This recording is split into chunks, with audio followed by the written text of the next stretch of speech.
Hey guys, it's Mecha-san here. Now, as I'm recording this, the Xbox live stream game reveal is ongoing right now. And I was debating with myself whether I'd be live streaming this or not, but it became quite clear on the onset, no, I will not be live streaming the event. I got so much else, so much on my plate here, so much work to do, and a lot of stuff. So, yeah, even in the quarantine going on here, I still got many stuff to keep me busy here, videos to edit, and just things to organize and what have you. So I keep myself occupied here. So I decided to just just wait until the reveals start coming out and I record these reaction videos here. So yeah, here we are now. And I'm surprised by this one here. This was, as far as my subscription here, the first thing that came out of the Xbox game reveal here. And I knew this was coming, but well, I thought we'd get something new of Halo Infinite first. Not the first gameplay trailer for Assassin's Creed Valhalla. Now, don't get me wrong, of course, I want this, of course, but let's face it, Halo Infinite is gonna be the console seller for the Xbox Duo. Yes, I know it's a series that I refuse to call it that because that is a dumb name, and I like Xbox Duo. To me, it sounds cooler, and B, it rolls off the tongue far easier. So yeah, I'm gonna call it Xbox Duo. So yeah, I would have thought we'd get Xbox Halo Infinite stuff first.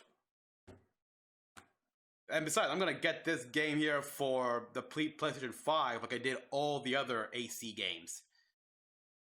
Of course, the odds are probably stack up on PlayStation 5 and Xbox Duo games before I actually get the console like I did with the PlayStation 4, but neither here nor there. So yeah, okay, this one here, okay, I heard this is gonna be the female player character, and I've heard some news here and there. Like I've seen people's reactions to that. I like seeing Shadversity's reaction to this here. His channel dedicated to the period piece weapons, armor, and everything here. So he likes to compare and contrast the fantasy and stuff like that with the real world. He's done a lot of videos here addressing even the comic stuff, like the whole fantasy barbarian armor and the whole even the video. I like how he did the video about if female the boob armor was an actual thing here, and he brought to my attention how back then, if women did take part in more combat battles, it could have been. I mean, the possibility was there. I mean, I was surprised to learn that armor back then had prominent. You know what? Just watch this video here. Shadversity, like a boob armor and stuff like that. Just watch this video. You learn something about real life armor that you would not believe they had. Makes it think, Jesus, it must have been uncomfortable as hell riding a horse wearing that kind of armor. But yeah, I've also seen some things here like apparently it looked like Eivor has the rope dart. I don't think it's a rope dart. The rope dart has always been like a creation of Xiao Yun, Chinese assassin, even though historically rope dart existed well before Xiao Yun. It's more than likely that Xiao Yun's version is a modified version she made for the Assassin Brotherhood, not like the ones you more commonly know. But it's also more likely that what Eivor has is a grappling hook. Like we've seen them use the grappling hook. They have we've seen boarding hooks being used here, and in the other Ubisoft game, For Honor, the Viking team can use that to climb fortifications. It's probably like that here, not really a rope dart. There's all that as well. There have been some information here like how I thought originally this was set in the year 1000. No, it's set in the year 873. Thanks to a director's commentary. So it's set even earlier than the events of Fate of the Gods, and even like when we hear about Otto Berg's Viking ancestor. It well, not no, actually, still set in between all those two. Yeah, because I thought it'd be like after Otso and Sheen Malloy's ancestors from the book. Instead, it's like right in between those guys there. So it makes me wonder: is Masyaf currently being built over in the Middle East where we know it to be? And as well as I was told by a long-time commenter that due to the setting and the time period, we are technically on the losing side. Oh, I forgot to mention that Shadversity here, what he thought about this, reaction. It's like, oh boy, he did not like it. He said this was clearly fantasy, Vikings here. But who knows? Maybe it'll be changed for the game here. I mean, just look at the original trailer for Assassin's Creed here, where we had Altair with a crossbow. They completely removed that because they learned it was not historically accurate, so they might change that. But it's a little too late now, considering it's just coming out holiday this year. But you never know. So I'm curious to know settlement, stuff like that. Well, we can definitely get like homestead missions here in form of quests. I'm just worried about multiple endings. No. And yeah, I agree with a lot of people here. Assassin's Creed has lost the identity here. I hate how they keep referring to its aliens and magic. No. The Isu are native to Earth. They're not aliens. To call them aliens is like calling the Silurians from Aliens here. And if you're a Doctor Who fan, you know what I'm talking about here. You know full well that the Silurians are not aliens to Earth. They're native. So yeah, and it's not magic, it's pure technology. And I liked how it was made way back in the past here, because if you look at the loading screen, little bits of information in the loading screen that they display in Origins, it would even say that back then, the fantasy, the whole myth and actual event are so intertwined that it's impossible to tell apart. So they got a lot of wiggle room there, but they really do need to come back with the assassins and the Templars shaping things. Yeah, it does feel like it's lost its identity. And even now here we saw Eivor with a hidden blade, even though it was that hidden.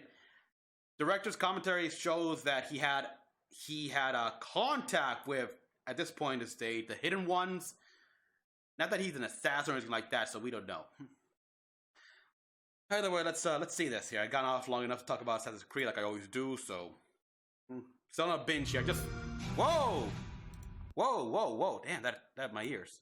How tall is that? Okay, yeah. Lower the volume down a bit more. Sorry about that. I finished Fate of the Gods here. I'm currently on Forsaken, so still on my AC binge. Okay. Okay, there's the hidden blade. Very ornate. Very nice music. Are they gonna do a live action trailer? That's what I wonder here. Cause I apparently, yeah, I was surprised to learn that they would have more live action trailers for Assassin's Creed than I originally thought. And this isn't really okay. So far, it's just cinematics. There's Stonehenge.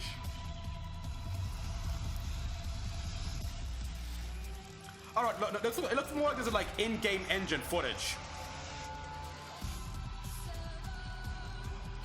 All right, it looks nice. Definitely like a slightly better than Odyssey here, but not by much.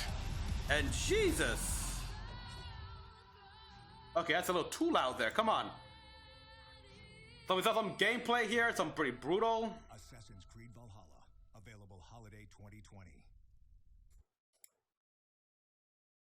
Not what I expected from a gameplay trailer. Let me watch that from here again, without audio here.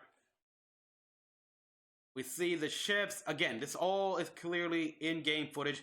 Scenery looks beautiful. The snow, the eagles, the water, it looks incredible. Look, the foliage. I like what I'm seeing here. The time of day here with the light and the clouds moving.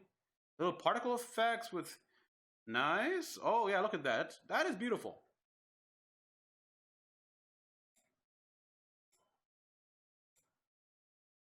And here we get a good view of like the character models. The question is is this a model this footage taken from a PC build or the console build? Because that's obviously that's gonna be the world of difference right now. It looks good here, but I'm assuming, of course, naturally because this is an Xbox from an Xbox reveal thing, you assume, oh, this is what it's gonna look like on the Xbox Duo here. You never know. I mean, trailers have lied in the past here. This could actually, I mean, this could be from actually a PC build. From, I mean, they could just say it's a Microsoft computer.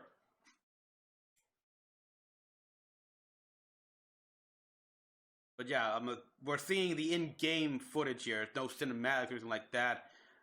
Well, a few things, obviously, because... Okay, brutal, we got arrows, we got ramming. Wait, what? Okay, let's see this again. Let me see this again from the beginning here. Okay, there we go. Eivor, he's throwing his axe. Okay, yeah, because he had another axe right here on his belt. And another one right there. So he's like literally, much like how Edward Kenway had like 4 pistols strapped onto him, Eivor can have like about like 4 axes on his person thanks to that. Okay, that's probably going to be a skill we can upgrade here where we can hold more than 1 axe.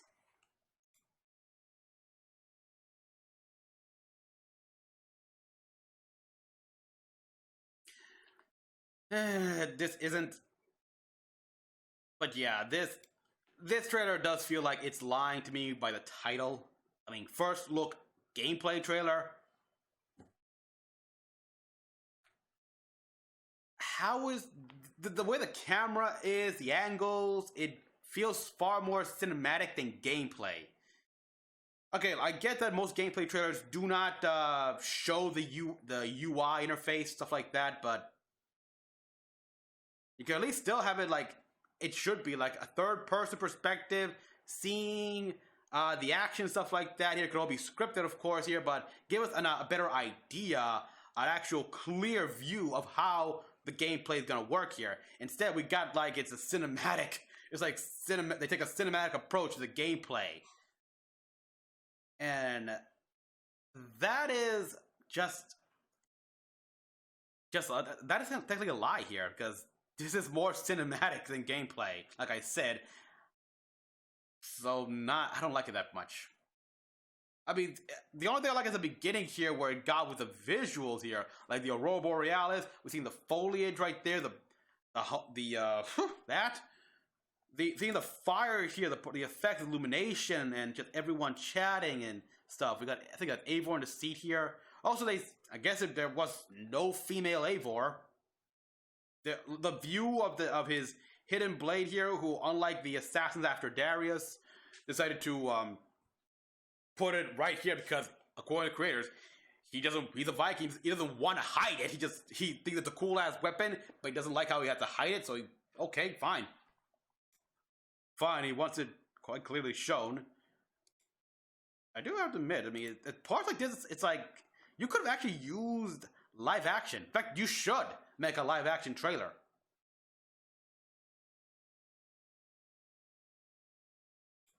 Again, the scenery looks beautiful, stuff like that. If anything, I think there's more foliage here, more beautiful scenery, more to look at from this scene than in Odyssey. But again,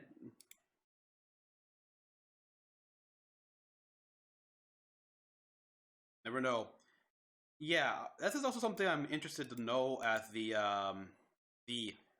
rise of Christianity. I know Christianity has been prevalent for some time now here, but it's yet to truly reach out that far. Oh, well, actually, no, it has by now reached out to England, but it still has a lot of comeback fight here, especially at this point. Like the Norse in Sweden, they're not exactly.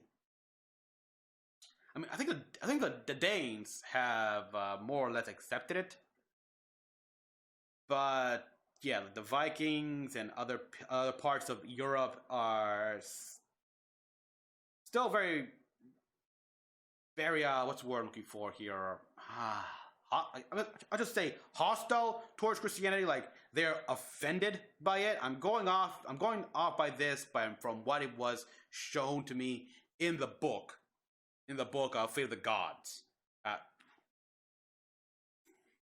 So yeah, that'll be interesting if we can see what they think, how the diff. Because again, this is another thing they said here. We are setting up. We are moving in. The Vikings are moving in. They're establishing settlements, building up, and also having trade, stuff like that. One of the things that made the first cinematic trailer look kind of good here is like we had the king saying all this stuff, this negative stuff, and it was juxtaposed to seeing the opposite with the Vikings. This is obviously referencing how the stereotype of the Vikings to the people who are constantly being attacked and raided by the Vikings. When in reality, they weren't that bad.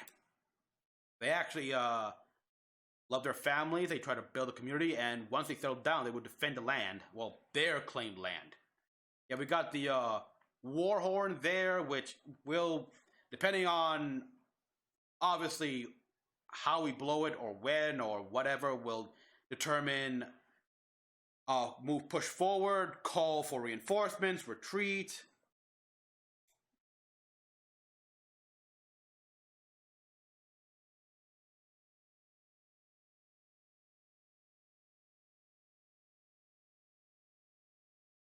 So yeah, I think this is the first look at the actual customizations here, where we can have it so yeah, Eivor can have more than one axe or whatever. I'm still disappointed though, because I don't know if we were guaranteed. Yeah, it was just assumed that the gameplay trailer would have the female version, but that's about it. And we still don't know how it's gonna work. But I really do not like the whole okay, you pick like what they did with Odyssey, where you pick either male or female, and the gender the opposite gender from what you pick will be the enemy. That's in Deimos. Hated that feature. No, just make it. Just don't. And supposedly they're gonna go with a whole twin aspect here. I don't know if that's just a rumor or whatever, but don't go with that. Please don't. Just have it be one character. Have it be there's no brother or sister here. With just they're only child, whatever, and that's it.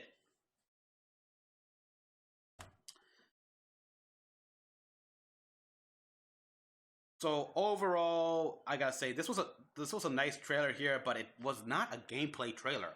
So I feel lied to. I really feel like I've been played. I mean, even for a first look thing, it's like this is more, again, spectacle here, but using more the game engine as opposed to stunning cinematic. It's still technically a cinematic trailer, just with using the gameplay models and shit like that. That's about it. So, guess we'll wait and see. Everyone, thank you for watching. As always, comment below what you all thought about this. Were you disappointed? Is this what you expected from the gameplay trailer? Tell me in the comment section down below. Like and subscribe for more videos. Till next one, this is Mecha-san, logging out.